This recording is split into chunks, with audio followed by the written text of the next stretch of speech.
Today, I want to extend my best wishes to all who are celebrating Nowruz in the United States and around the world. On this New Year's celebration, friends and family have a unique opportunity to reflect on the year gone by, to celebrate their time together, and to share in their hopes for the future. 1 year ago, I chose this occasion to speak directly to the people and leaders of the Islamic Republic of Iran, and to offer a new chapter of engagement on the basis of mutual interests and mutual respect. I did so with no illusions. For 3 decades, the United States and Iran have been alienated from one another. Iran's leaders have sought their own legitimacy through hostility to America, and we continue to have serious differences on many issues. I said last year that the choice for a better future was in the hands of Iran's leaders. That remains true today. Together with the international community, the United States acknowledges your right to peaceful nuclear energy. We insist only that you adhere to the same responsibilities that apply to other nations.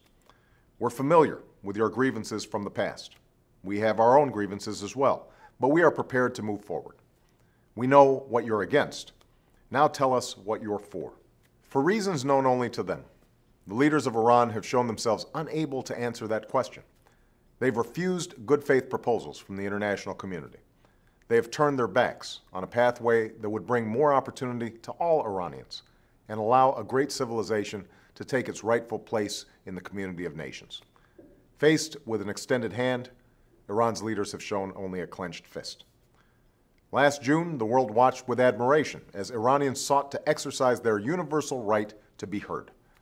But tragically, the aspirations of the Iranian people were also met with a clenched fist. As people marching silently were beaten with batons, political prisoners were rounded up and abused, absurd and false accusations were leveled against the United States and the West, and people everywhere were horrified by the video of a young woman killed in the street. The United States does not meddle in Iran's internal affairs. Our commitment, our responsibility, is to stand up for those rights that should be universal to all human beings. That includes the right to speak freely, to assemble without fear, the right to the equal administration of justice, and to express your views without facing retribution against you or your families. I want the Iranian people to know what my country stands for. The United States believes in the dignity of every human being and an international order that bends the arc of history in the direction of justice. A future where Iranians can exercise their rights, participate fully in the global economy, and enrich the world through educational and cultural exchanges beyond Iran's borders. That is the future that we seek. That is what America is for.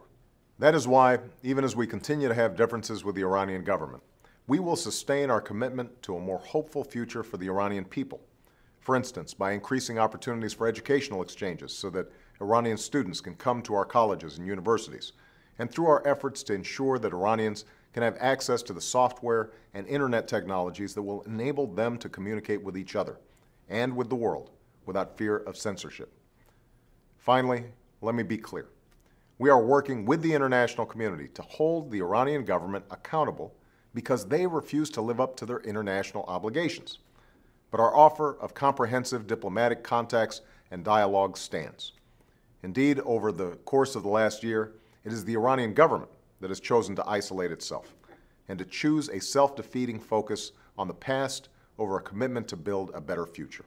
Last year, I quoted the words of the poet Sadi, who said, "The children of Adam are limbs to each other, having been created of one essence."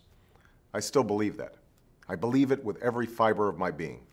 And even as we have differences, the Iranian government continues to have the choice to pursue a better future and to meet its international responsibilities while respecting the dignity and fundamental human rights of its own people. Thank you, and Eid e Shoma Mubarak.